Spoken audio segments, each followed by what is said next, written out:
cheap solar power, batteries, and electric vehicles are changing the transport and energy sector as we know. I bring in guests to this podcast who will help you with their ideas to navigate this energy transition. By the way, this episode is also available as a video on our YouTube channel. Just search Energypreneurs.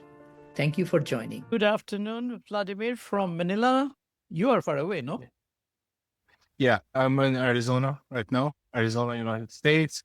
I'm originally from Lebanon, so that's halfway around the globe to the other side. Yeah. So tell me a bit more about yourself. Yeah, I see that you are on a mission to propel the future. Yeah, I come from Lebanon. Growing up, the country had many tough situations. I decided to go for electrical engineering because I really wanted to solve the electrical problem that's in my country. We do not have electricity 24/7, and there are a lot of diesel generators out there. Graduated as an electrical engineer, worked in the solar industry for quite some while. And after that, I transitioned to start my own startup. I had a pretty tough initial 6 months. I didn't know what I was doing. Eventually, I learned a lot of things. And when things started to gain traction, a war happened in the country. And I received an opportunity to continue my PhD in the United States. And this is how I decided to come here to gain more knowledge also and to work in one of the biggest electric grids on the globe. Yep, absolutely. Tell me a little bit about Lebanon. You mentioned that there were a lot of diesel. So what problem you are trying to Yes. solve and what was your startup doing? In order to give you a full answer, I'd like to give you some context to the Yep. problem and what's happening. Lebanon ended its civil war in 1975 to 1990. After that, there were many reforms being happened after the infrastructure was totally destroyed. We got 24/7 electricity, cheap prices, which was good for a couple of years. But after that, there was bad policy. Bad policy led to a blackout or energy cuts during certain hours. Initially, it started at 4 hours a day. Everybody was good with it. You can add a small battery in the house, turn on the lights, the TVs, and you'd be good.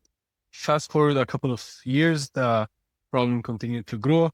And this is where what we call them over there, street entrepreneurs, bought diesel generators.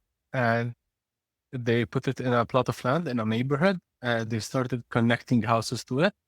And organically, without government intervention, now you have every neighborhood or every village in Lebanon has a diesel generator, and it provides electricity when the national grid is failed. So I grew up around mini grids and microgrids all the time, and Wow. we had two rates of electricity. So I kind of learned time of use because electricity was cheaper in an hour and more expensive at another hours. So I use all of the electricity I need at the cheaper electricity. The problem continued to grow.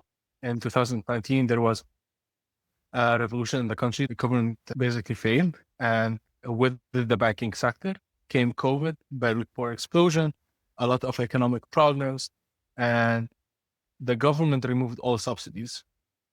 So fuel was subsidized at 66%. So we were paying around 22 cents per kilowatt hour, whereas what we should actually pay is around 45 cents per kilowatt hour. And all electricity doubled and tripled in prices across the country. Everybody was in so much pain, all businesses, all homes. And the solution is rooftop solar. And within 16 months, 0 to 30% of the country went solar. I was working there. I saw the whole sector getting filled with a lot of competition, even though at the initial phases and the initial first year, it was a hypermarket. There was so much demand and so little supply. We were working overnights. I was working sales and engineering at the same time to finish projects and not to take so long. And I found out that there's a problem. Now, so now we have rooftop solar, we have diesel generators, and we have the national grid all disconnected and not connected and not communicating with each other. My solution was simple: keep the mini grids, connect them to the national grid so they become microgrids, which can island and connect to the grid simultaneously, add advanced energy metering, and allow people with rooftop solar to sell back to the grid and do all of that on a peer-to-peer energy trading blockchain. We follow mainly European standards in the country. There should have been a lot of more studies to prevent problems, again, corruption, was the reason not all of these standards were applied. However, in the countries, it was in a survival mode and nobody was thinking about more than that for quite some while. Wow. So your startup was basically doing rooftop solar in a situation where there are almost like a microgrid already established with the diesel, and suddenly the diesel prices are made cost reflective.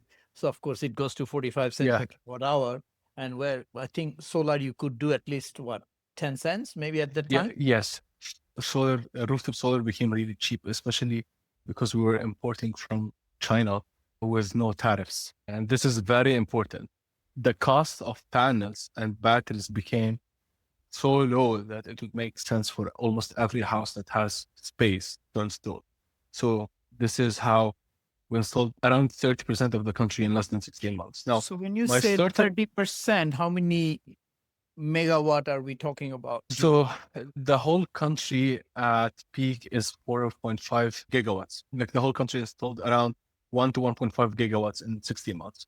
So that's quite significant amount. In that short of a period of time relative to the percentage of and the size of the country. Think about it. First, the residential homes started installing. Commercial and industrial were reluctant. They didn't believe in solar. However, when they saw homes install solar, they got encouraged. And then one by one, they started going after installing their own solar and battery systems. And one unique thing I learned about there is something we call PV diesel hybrid. So you remove the concept of a battery from the mini grid, which is very common in Western Africa and Central Asia. And you have a PV that is simply decreasing the cost of fuel or the amount of fuel you're consuming rather than being the main source of electricity. And this was the sweet spot of capital investment that commercial and industrial was interested in. And this is just to explain some context about my startup. It was mainly advanced energy metering. We got these circuit breakers that are smart and they contain within them a smart meter. So now what you had was controllability, load control, and you had smart meter all in one device. So you can decide per se, I want to give 10 amps of capacity for this house. And tomorrow I want to give them 20. On the weekends, I'll give them 30. So you can vary how much you're giving them in terms of capacity per house. So this is in managing your little mini grid where multiple grids are connected and a network situation. You're having a lot of fun. Yes, it was very interesting times. What we learned though, as many startups do learn, is we didn't have product market fit. So I told you we struggled for quite some while. People wanted the advanced energy metering, but didn't want the peer-to-peer energy trading. It was too complex. Blockchain was too complex still at the time. So we had to pivot our pitch. We had to pivot our product. We removed the peer-to-peer energy trading and we postponed it actually. And we focused on selling advanced energy metering to mini grids with control ability. So now the mini grid manager can control everything and everyone was trusting each other again. There was this mistrust. Are you stealing from me? Are you making me pay extra? And once we put advanced energy metering and on your phone, you had access to all the data on your phone, then you know that the manager is not stealing from you. So this mini grid would be less than a megawatt, 500 kilowatt. What sort of size are we talking about? It was a range. They can go as low as 30 kilowatts, go upwards of 800 kilowatts. Okay. That's the usual size. I think the reason for that is the country is mountainous. So you don't want to install medium voltage and you have to go for long distances. So what you would do is if you have long distances, each cluster would have their own diesel generator or mini grid that they operate on. No, but what's the regulatory framework like? You as a startup could run a cable across property boundaries because that's not allowed in Australia because that's a distribution. So how did you bypass that? I didn't bypass that. That was the mini grid manager. But they had a license to operate the mini grid. They didn't have it. Initially, it was a de facto. It was a de facto. The government was not running the electricity sector as should. People wanted electricity for your fridge, for your air conditioner. You need it. Otherwise, people die or are feel very bad and they can't operate their daily lives. Yeah, it's like an emergency situation. This needs to be Yes. done. After that, the government created a couple of rules to organize that. However, they weren't very successful. And finally, with this government, we're seeing major reforms happening in the country. Wow, that must be quite amazing experience to be in the sort of heart of running this, right? You learn a lot. You learn a lot. That's for sure. And then you moved to now, US and now you're doing your PhD. yes, I'm doing right now my PhD in grid edge technologies. So everything on the edge of the grid distribution side, everything related to vehicle to grid, virtual power plants, AI for energy, tiny AI or tiny ML on smart meters. Many of these technologies will proliferate and will help us get clean energy faster than just building clean energy by itself. You need this flexibility load side that will help us balance the grid as well. Okay, now that you have access to all this knowledge, technology, and say batteries so cheap, vehicle for vehicle to grid. Now, if you go back to your Lebanon situation where you are running basically simple diesel genset based microgrid, how do you think it could be changed? What are the values? Because you don't want to really jazz up with technologies. People may not be able to pay for it, right? What would be an optimal model if you want to redo what you have already done or had done in the past? I do think that the simplest model would be the following. So instead of having 3 layers, which is the national grid, the mini grid, and the rooftop solar in your home, you would have all 3 connected together. And the infrastructure needed for that is really simple. It's just smart meters with a good software. And there are companies in Lebanon that already do that. And islanding switchgear. Very simple. It's just a circuit breaker, but much larger. Once you want to disconnect, you can disconnect. And the microgrid operates by itself. And once you want to connect back to the grid, you can connect. This will give you the resiliency that first world countries are looking for. So what you're seeing is first world countries, they have national grids that are working. They have utilities that are working. And they're trying to take a top-down approach whereby, hey, we want universities and hospitals and schools to have their own microgrids for resiliency purposes. Whereas in countries that are third world or second world, what they're trying to do is go from a bottom-up approach. Let's connect these microgrids back to the grid, to the utility grid. Okay. But you don't see opportunities of integrating vehicle to grid in your mini grid if you have to redo it? Yes, that could be an option. The EV adoption in Lebanon is not that big. So there's a challenge in that you want to see, again, the product market fit. What does the market need? If there is a high adoption in electric vehicles, then you would consider a vehicle to grid. If there is no electric vehicles adopted, you wouldn't think of that. Vehicle to grid makes sense in states like California, makes sense in Norway, makes sense in Denmark, makes sense in Australia.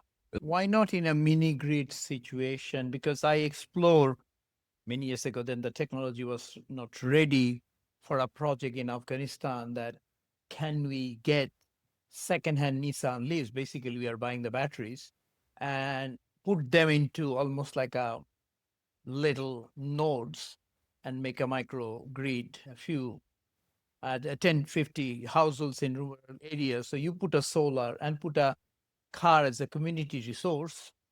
That has a bit of battery. And because the main load was lighting load, but that battery was 10 kilowatt hour. Now the batteries are much larger. So I was thinking that maybe vehicle to grid has a space. You say that they can't now, but that's okay. That's a policy issue. That's a timeline issue. They don't have today, tomorrow. Yes, it has potential. Is it urgent? No. Will it become more important and urgent once the market or the people adopt electric vehicles more? Yes. The beautiful thing about the Lebanese people overall is they're very resilient and very adaptable. They can literally move fast and adapt fast. And I do think we have great human resources. Actually, we're known for human resources and good engineering. We just don't apply it as good in our country. But once we migrate to other countries, you have the most successful people being Lebanese. Yeah, I'm just intrigued now that you are now in the cutting edge doing a PhD looking at all the solution for a Yes. decentralized smart grid. So what's the ideal decentralized smart grid looks like in your mind? I want to emphasize on the word decentralized. What's the boundary? Yes. Have you heard of Base Power? Maybe explain for the audience. Base Power is a company in Texas that just raised huge sums of money in San Francisco last week. And what their thesis is, we have batteries and we're going to operate these batteries as virtual power plant alongside other things in the house. And this becomes like a software that acts as your utility. However, the energy sources and the energy storage is no longer a utility operating large utility scale solar and nuclear and batteries, but homes that are operated by software within certain limits, and they can basically give energy back to the grid, take energy back to the grid, exchange energy between them.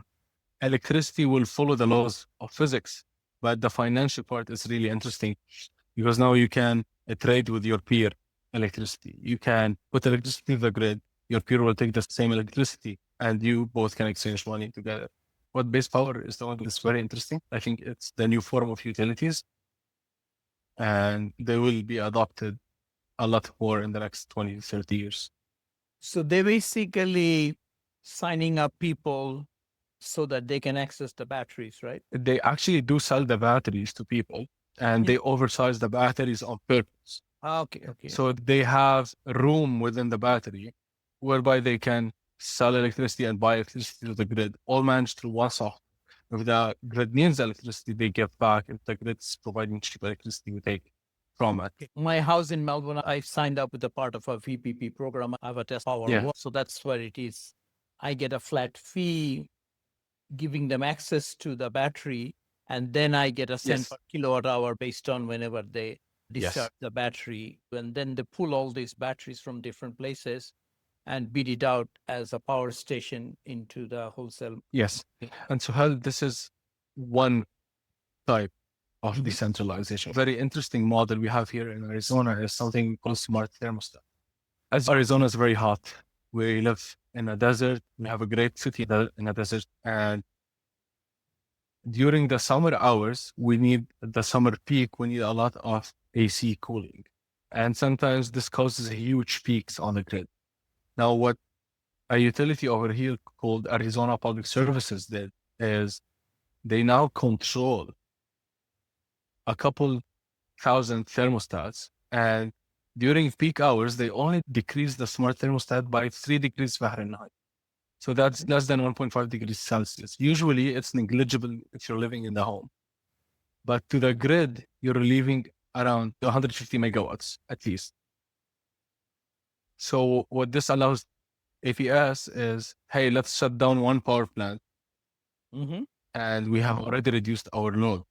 And that's another interesting model that you can look at. A third model is vehicle to grid, whereby all electric vehicles like the Tesla, the Nissan Leaf, and others can be connected to the grid, especially school buses. School buses sit idle for most of the summer, and we need them in the summer the most. They can act as batteries connected to the grid. I think the scope is limitless. The challenge is to overcome regulation. Yeah, regulation will serve the needs of the marketplace, and it takes a while to catch up. Yes, it's a still industry, but definitely Australia has a relatively mature virtual power plant market, I would say. The US is catching up, especially in ERCOT, Texas, and in Kaiser, California, you're seeing the most advanced virtual power plant models being adopted. And that's actually the low-hanging fruit. Why build a new power plant when you can just simply shift the load and get the same capacity and prevent building a new power plant? This is the first thing you learn in energy efficiency or while building solar. And this is a lesson I take from working back home in the solar industry. You work in the solar industry, you go to a client. The first thing you do with a client is you go through their energy efficiency. If they still have incandescent lamps or old AC units, you need to change them before you install solar. Otherwise, adding a new source of electricity won't help you as much. And that's what people usually get wrong. Energy efficiency first, then new sources of cheaper electricity second. Yeah, that's very important point, often fully ignored. I did few off-grid solar project, and then I was asked people, what appliances are you going to use? Saying, oh, yeah, whatever we have. I said, yes, but mostly what happens, poorer people end up getting all these hand-me-down television, hand-me-down fridges. So while 30-inch television, LED high-end, maybe only 22 watt, but these hand-me-down LCDs and CRTs could be 350 watt, right? Yes. So yeah, you are spot on that if we want to build something, first we have to make sure that we pick up the most efficient appliances, because people don't care about a fan, they care how much air I'm getting, right? But if you can get in most efficient way, then you don't have to build a larger panel or a larger battery or a larger car for V2G, no? I'm going to give you an analogy I always give people and clients, and it's quite funny because it doesn't relate. A guy that wants to have six packs, should he go first thin his abs or remove his fat? You need to remove the fat first, then train your abs so the six abs will appear. And people understand this because this is a challenge everybody is facing, especially the people that want to be healthy. And it's the same way in the electricity sector. Just remove the excess energy that can be removed. Yeah, of course. Yeah, it's important also not to mix energy conservation with energy efficiency. First, you can conserve if you need, then Yes. the light off, but then when you turn the light on, then of course use the most efficient technology, which is LED today. If you're going to use a light bulb, there's no point running with solar because you need a 6-7 times larger solar. Now, I used to push energy efficiency a lot. Maybe 15 years ago, I was super champion. But slowly I came to the view that electricity is becoming so cheap. It is going to be soon very cheap to meter, because if your panel is 10 cents a watt, who cares? Yesterday or day before, I interviewed a colleague from Mongolia. He said he produces 200 kilowatt hour a day from his fence solar. He has a fence around his house. So electricity coming literally through once a year. In that case, why you bother about energy efficiency? So if that's an argument, how do you counteract? It's context related. I'm going to explain to you how. Probably this guy is off grid. He's producing excess electricity because he needs it. He's selling back to the okay. Eventually he can sell more. It's a matter of incentives. If, let's say, his energy cost would be 6 cents per kilowatt hour he's consuming, and the grid is paying him 20, his profit is 14. Now, if the profit starts to make economic sense to him, he will push for economic incentives to change his energy efficiency practices at home. It's always a matter of incentives. The whole country in Lebanon has been trying to push solar, rooftop solar for years. You can see all these energy conferences and all of these energy electric ministers going out there and saying, hey, let's install solar. This is an incentive. Nobody cared. Nobody listened. When did they listen? When they had an economic incentive. What happened? Subsidies were removed. The electricity prices doubled overnight. They didn't care about green electricity per se. I cared about green electricity. I wanted to be green. They wanted cheaper electricity. They want the reliable electricity. I think if you want to push energy efficiency, you need to make sure incentives are right. Having said that, even with the incentive, what I meant to say that electricity, solar produced electricity is very cheap now, maybe 5 cents, 6 cents, almost globally. Soon it might be 2 cents. People argue about a quarter of a Yes. cent if you want to make hydrogen viable. So obviously it could be going there one day. Now, if it's a quarter cents a kilowatt hour, then and everybody has a rooftop solar. So eventually a lot of solar. I don't know. Yes. I feel that maybe electricity will be so cheap to the point it's a free, zero marginal cost. I do hope so. That's eventually the dream, but it's location specific. You and I are very lucky. We live in Australia and I live in Arizona.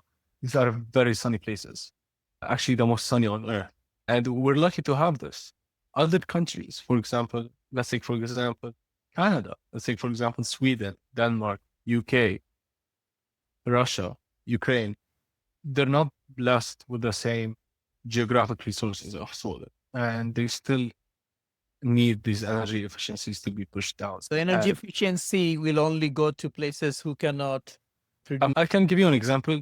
The story I know about. So in Saudi Arabia, in KSA, electricity at this certain year between, I think it was 2012 to 2015 was cheap.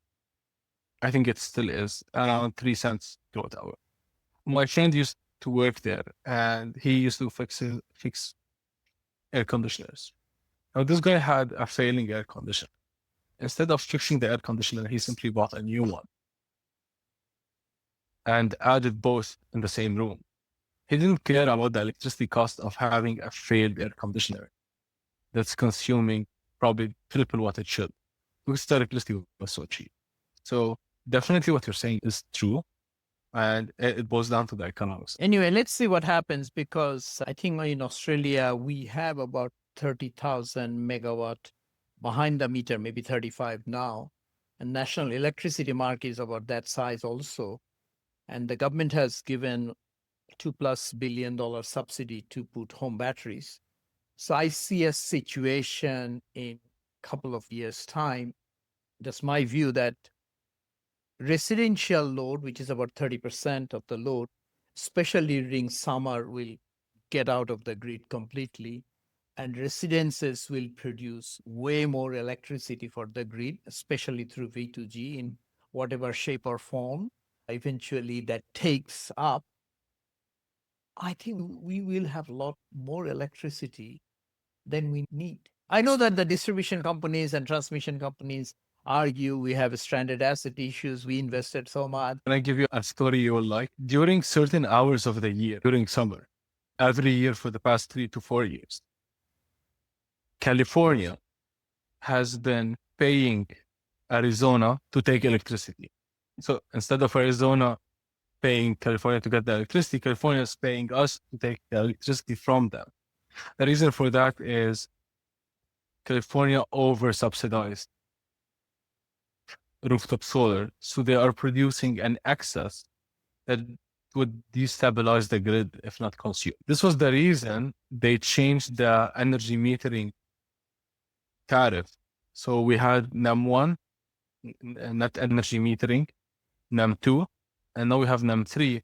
And NEM3 is structured in a way whereby it's incentivizing people to use batteries, which is very interesting. The similarity between what's happening in Australia and what's happening in Kaiser, California.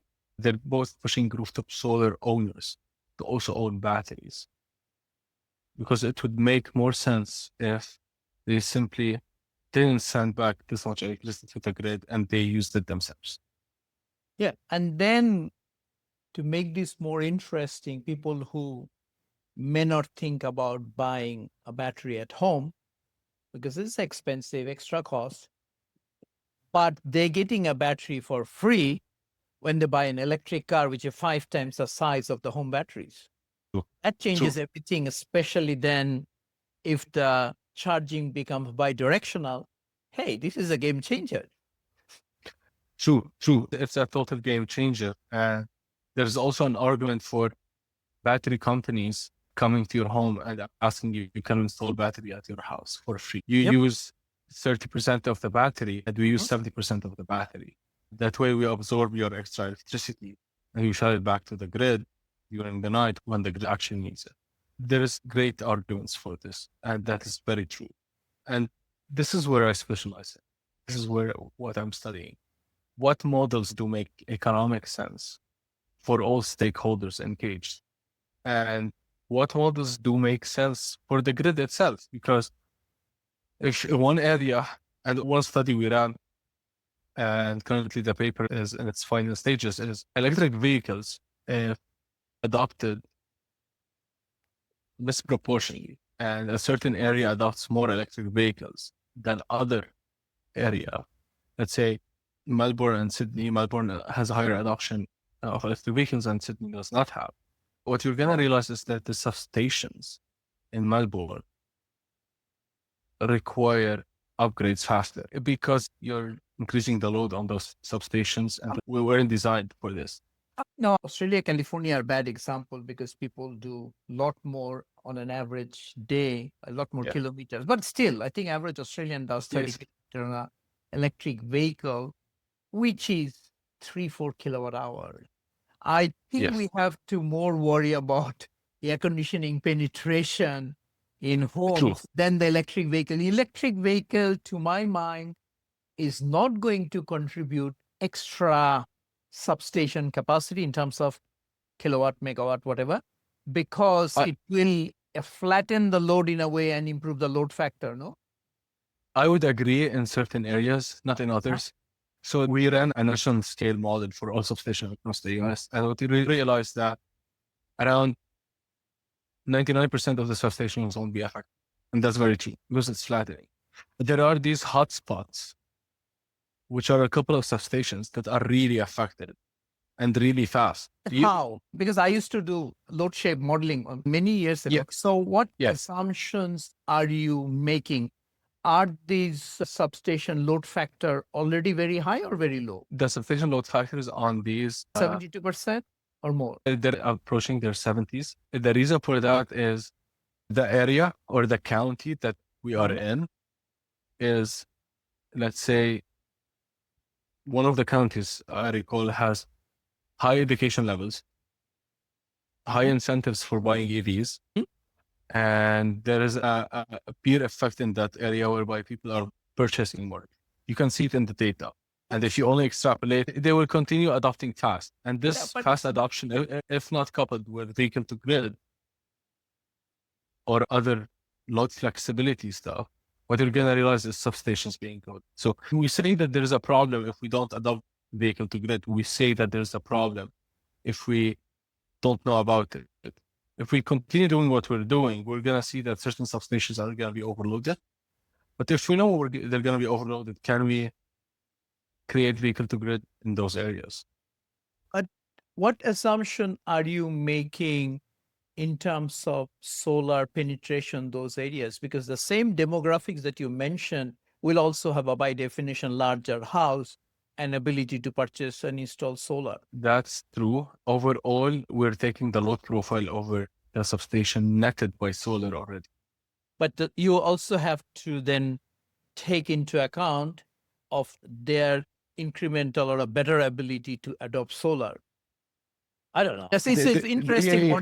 Yeah, it is. I can definitely share the paper with you and we can delve more into the assumptions because it is national scale model. So it's really complex and assumptions may vary.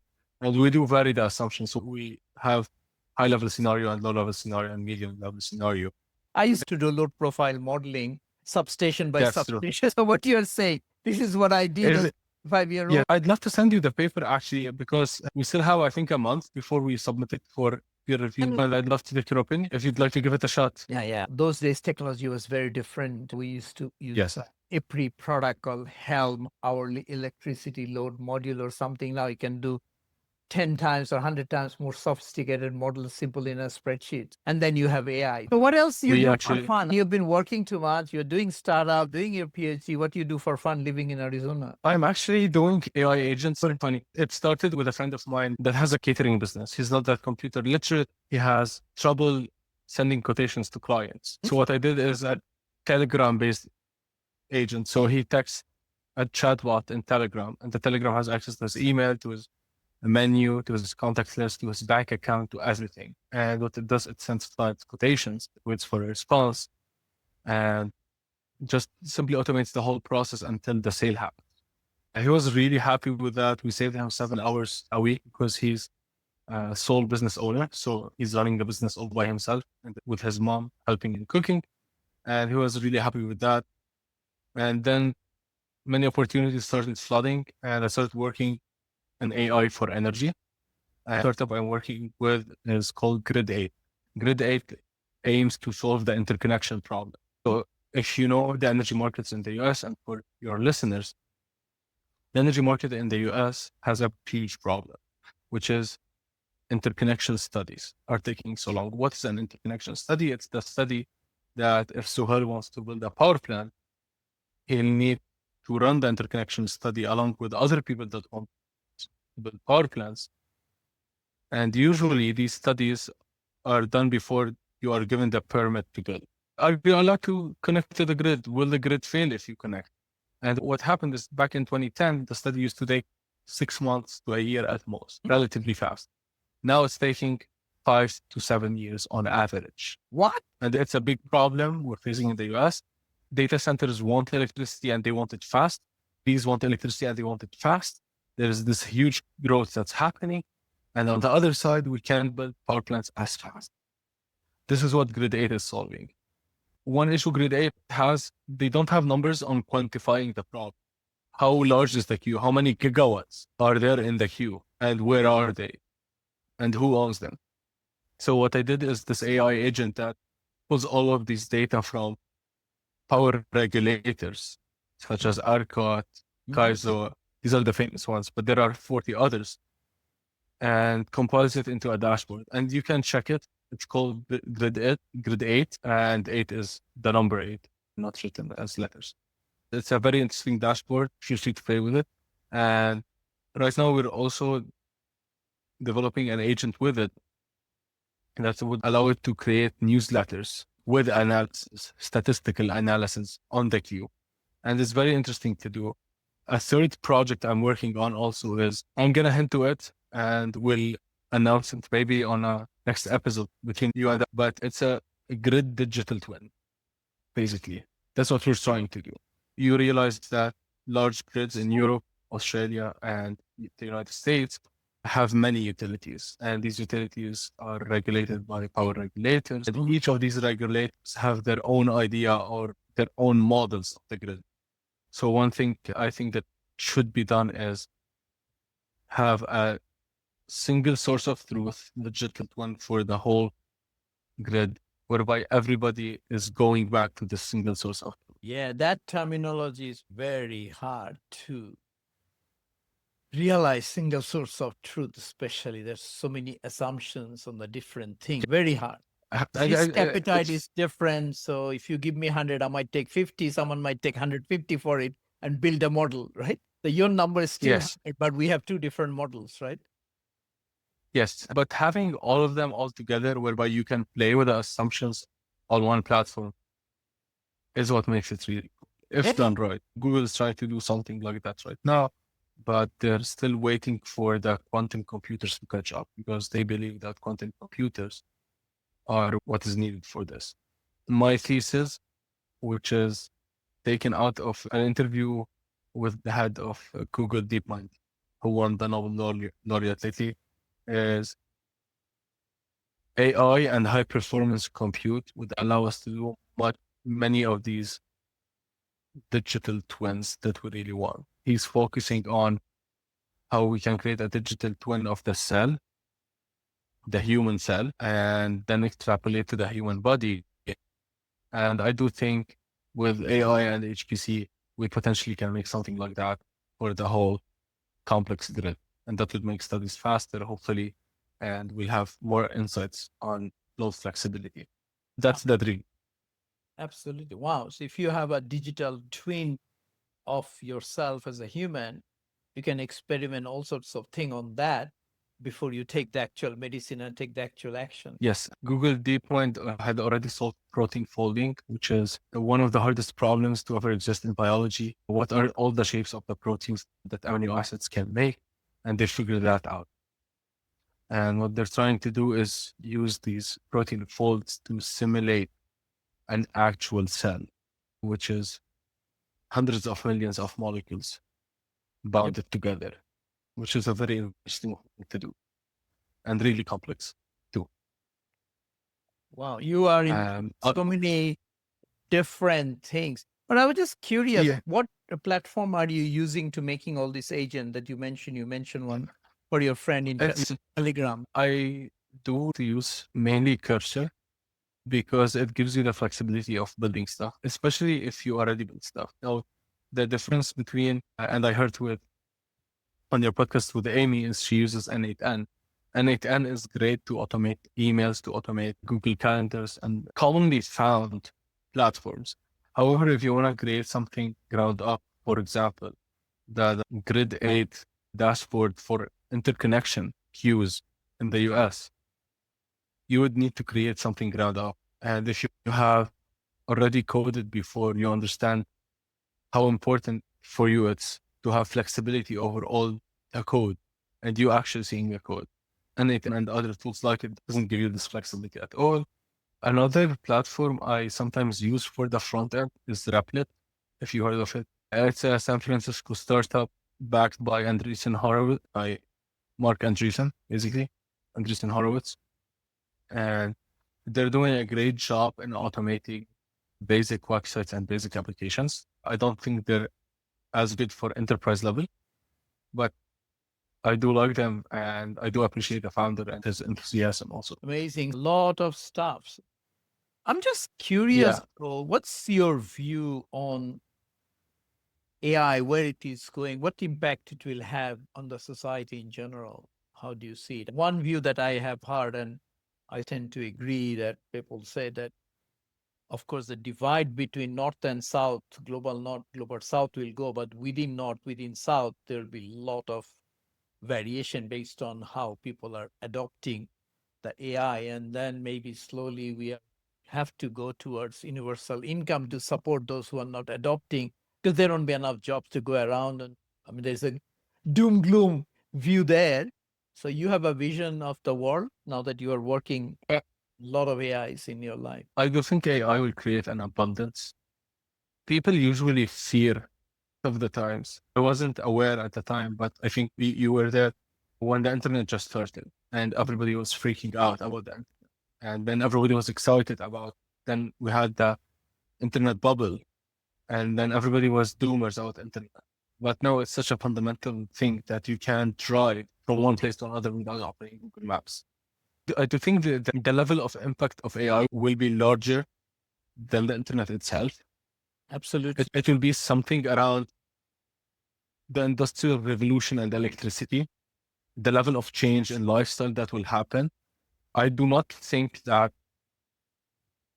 people will be totally out of jobs and we're going to have this dystopia scenario. Some sectors will face a lot of problems. I tell you that, especially white collar, basic engineering. What will happen is we're going to automate all of these mundane tedious tasks. However, people, if you imagine a globe, which is the total knowledge that humans have, we're going to automate everything we know consistently. However, the things that are on the edge that we're still exploring with science, these AI can deal with. AI can put a hypothesis and show this hypothesis. So it will be a useful tool for scientists. It will help us go faster, but we will be the ones that are disturbing things. And for the market, people are afraid because most people do management jobs. I love to call them bullshit jobs. Sorry if I offend anyone, but what I mean is, in a company, you're either a builder or a seller. You're either building the product and maintaining it and everything related to that, or you're selling the product, which is what a company is. Any job that doesn't fit these two is nonsense. And it's just writing reports and bureaucracy. And I think AI will eat up a lot of this. And the people that are most afraid are the people doing those jobs, my opinion. What AI gives you and I is more agency. You can write a book much faster now because you have AI. You can do your podcast because a lot of the things that used to take you 3 to 4 hours of your week now are taking you half an hour. It's going to give us more agency, especially for people who know how to use it, embrace the change. Still very far from AGI, and very far nowadays is different than very far 100 years ago. Very far 100 years ago was 30 years ahead or 40 years ahead. I say we're at least a century away, or 5 to 15 years away. It depends on the breakthrough. I don't think so. AGI, many things are moving. I'm a simple user of AI, and the way I see the acceleration and the behavior of the AI, I don't think AGI is that far away. Think about it this way. I'm going to give you an example of things I used to. Previously, to build a consumer application, it used to take a team of professionals to build this consumer application. Let's say something like Slack, or like the application I built for my friend that's using our chatbot. This was a really complex, a team of 6 to 10 people that are really smart to pull this off over 6 months. Now, almost everybody can do it. Now, what happened with the professional folks? They started building enterprise level applications.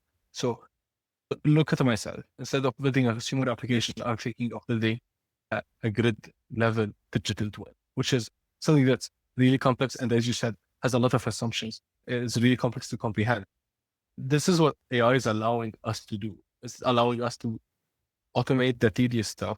And if you interact with it at an intimate level, you will start to get familiar with its limitations. One limitation is the context window. Second is the limitation is it doesn't know the things it was not trained on. I'm going to give you an example. I built agents using OpenAI Agents SDK, which is a library. You can look it up on GitHub. Now, AI models are not trained on OpenAI Agent SDK because this came out after the training. If you ask any LLM, Cursor, Gemini, ChatGPT, it won't be able to build you this agent because this library wasn't in the training model of these agents. So what I do is I write the code myself in this section. So AI doesn't know how to learn yet. It only learns on the data you provide it. It can, like you and I, read something in less than 3 to 4 minutes and write a script out of it. I do think it will get better. I do think it will know you more. I don't believe it's going to be doom and gloom. I can tell you for the energy sector, I do believe AI for energy is going to be much more important than energy for AI. Yes, absolutely. So now we will be able to provide more load flexibility. People are going to build better applications and better tools for load flexibility. We're going to be able to design better grids and more flexible ones and cleaner ones because of AI. I don't think that AI will have this inverse effect. And what we're seeing is just a temporary phase whereby, okay, we need a lot of energy to power these AIs. But eventually we'll have more and more breakthroughs and we'll need less energy to have the day-to-day AIs. And we're seeing it after DeepSeek, how the cost per token is decreasing dramatically because we were able to reduce the size of these AIs. Yep. No, I completely agree because a lot of numbers are coming up from bad assumptions. People say, oh, okay, someone need a gigawatt. Yes, but serving how many millions of people? So I think, yeah, so energy for AI getting a lot of attention, but there are two books. There are two books I think people should read if they fear AI, because if you ask me if 1 year and a half ago, I would be from the people who are really afraid of this AI scenario. It's going to eat my job. It's going to kick me out. And the first book I'd recommend is called Super Agency. It's written by Reid Hoffman. Mhm. He's the founder of LinkedIn, was the CEO of LinkedIn. and he is a part of the PayPal mafia alongside Peter Thiel and Elon Musk. And the other book I'd advise everyone to read is The Beginning of Infinity. The name of the author is David Deutsch. It's a very interesting book that explores how AI will help us humans do better scientific discoveries, which will create abundance and resources for everyone around the earth. And about global north and global south, I think that's more a policy between us humans, between the global north and the global south. It's less about AI causing the problem. It's our policies as humans that are causing this. I really learned so much, but I think it would be interesting to set up a session. I'll check with Amy. Maybe we three can have a conversation about future of AI. Would love to. I hope I was fruitful in this session. Is there anything else I could have asked you? No, not for now. I was really glad to come to your podcast. I do think we should repeat this in the future when more updates happen. And I just want to say to everyone, stay hopeful. AI is not coming for you. You need to learn how to use it. That's a big challenge. That's a big change in your lifestyle and way of thinking. But if you know how to use AI for yourself, that's really good. It's similar to how people used social media. Some people were able to generate hundreds of millions from social media. Some others weren't. And the same thing is going to happen with AI. Yeah, it's another tool. What's the best way for people to reach you? My X or my LinkedIn, we can drop them in the video. I'll send them to you. And my LinkedIn account. And I'll also send you my email. So whatever people like, always available, always working. Okay. Thank you so much. Thank you. We hope you enjoyed this episode of Energypreneurs. If you enjoyed this, don't forget the full video is on YouTube. Just search Energypreneurs. Thank you. See you next time.